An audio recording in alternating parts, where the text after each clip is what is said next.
Jared, Jamie, that's right. At least 4 current and former state lawmakers, all Republicans who supported or sponsored a new law to make swatting a felony, fell victim to the hoax yesterday.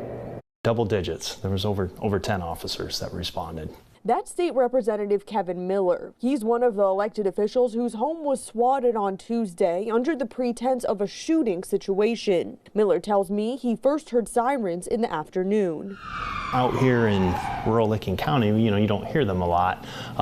So I heard them and they started getting louder and louder. He says he walked out to his porch and saw an officer blocking this road to the left of his house. And that's when I knew this is getting crazy. Something's going on. My son saw off the porch there. He said, "Dad, they have rifles." Well, they have rifles because they were dispatched to a shooting situation. As a former law enforcement officer, Miller tells me he was able to get a handle on the situation fairly quickly. Swatting is when someone makes a prank call to emergency services in an attempt to bring out a large number of armed officers to a certain address. The incidents on Tuesday come 9 months after a law to make swatting a felony of the 4th degree was enacted. Miller sponsored that bill, and State Senator Andrew Brenner sponsored its companion legislation in his chamber. It would seem to me that either somebody's testing us or they are using this for political revenge. No agency in Ohio was required to track the number of swatting calls made. Brenner says he would support that number being added to the required statistics, but says security systems also need to be looked at to help catch the perpetrators. And how things operate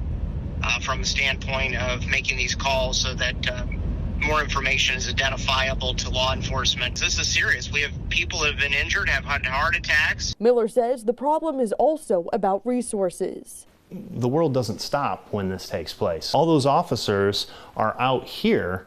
Well, what happens when something takes place where they're needed in another part of the county? The new law does allow agencies to recoup costs for overtime and additional officers who were called in for swatting incidents. Miller tells me hospitals across the state were also swatted yesterday, in addition to elected officials' homes.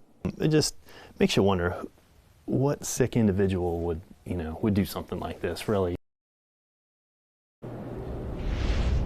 Attorney General Dave Yost and former lawmaker Rick Carfagna were also swatted at their homes yesterday.